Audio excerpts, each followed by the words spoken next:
Hello, friends. Power chords are fundamental for both acoustic and electric players, offering simplicity, versatility, and tonal impact. Consisting of a root and its fifth, often with an octave, power chords strip away complexity, making them accessible for beginners while remaining a staple for professionals. Their minimalist structure allows guitarists to focus on rhythm and dynamics, creating a raw, driving sound that cuts through mixes. For electric guitars, power chords are the backbone of genres like rock, punk, and metal. Paired with distortion, they deliver a thick, aggressive tone that defines iconic riffs. The chord's ambiguity, lacking a major or a minor third, enables seamless transitions across keys, fostering creative freedom. On acoustic guitars, power chords provide a punchy, rhythmic foundation, ideal for stripped-down arrangements or folk punk styles. Their open sound complements strumming patterns, adding energy without overwhelming vocals. Power chords also teach essential techniques like palm muting and string control, enhancing a guitarist's precision.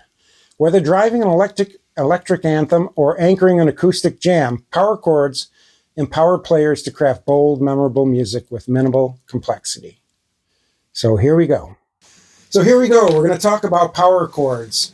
Now, I like to play my power chord with my index finger and my ring finger, and I'm going to be playing the first and the fifth of the chord.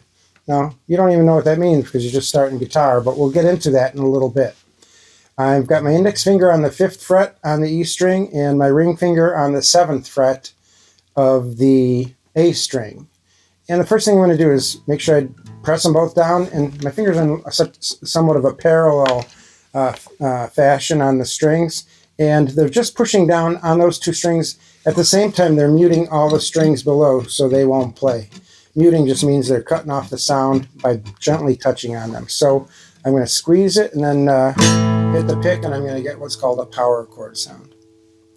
Now, this is an A power chord because my index finger is on the 5th fret A note. Now I'm going to go to the 3rd fret, which is a G, and now I'm going to be on a G power chord. Now I'm going to go to the 1st fret, and I'm on an F power chord. And then I'm going to play an open power chord just by putting my index finger on the A string at the 2nd fret on a B note. And so basically what I'm going to do is walk down A to G to F to open E.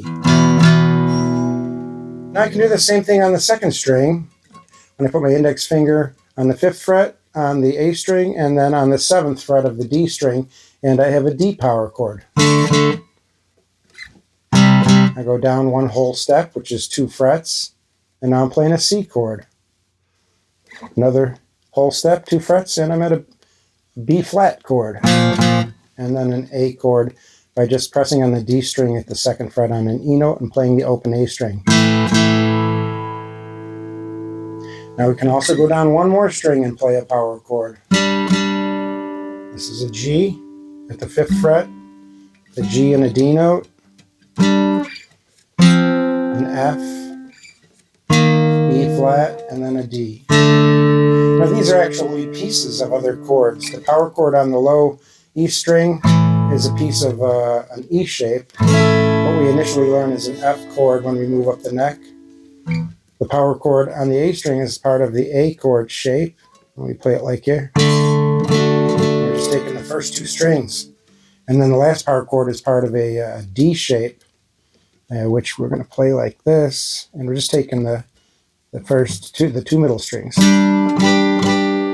So they're really just pieces of chords that we already know, the low notes. And so we're going to talk briefly about the concept of the theory behind this, or the reason they're ambiguous. So we're going to actually, for the first time, talk about a little bit of theory in our lessons. And we're going to start with the keyboard here and find a sound on the 1985 keyboard, Yamaha. And we're going to play, starting at the C note, which is just to the left of these 2 black keys. It goes C, D, E, F, G, A, B, C. And that's called an octave, these 2 C notes right here. We're going to take the 1st, the 3rd, and the 5th, and this is called a triad. Now in music, the triad is the 1, 3, 5. Whatever chord you're playing, it's the 1, 3, 5 of the scale of that chord. So we have a C chord here with the 1, 3, 5, and this 3 is the most important note here. It tells us if it's a happy chord major, and if we lower it to the black key, which is a half step flat, it becomes a C minor. And we hear a decidedly sadder, I guess, sound. That's the minor. And then the major is happy. So when we make a power chord, what we're going to do is just eliminate the middle third note, whether it's third or flat third, and we have the 1 and the 5, and that's where the ambiguity comes in. It's not telling us whether it's happy or sad. It's just 1 and a 5 note. So you can play major and minor scales over this, and that's the power of the power chord.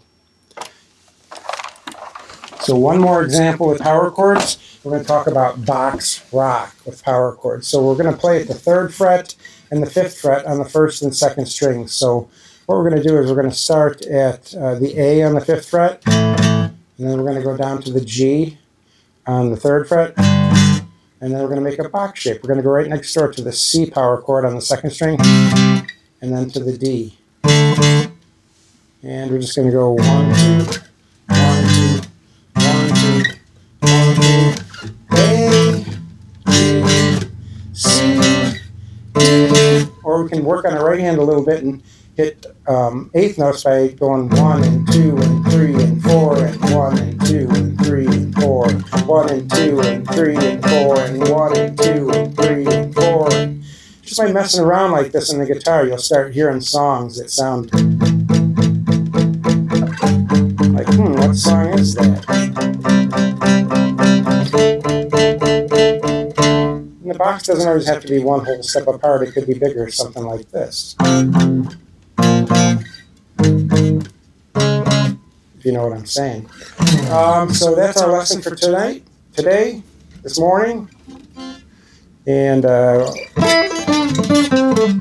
happy playing.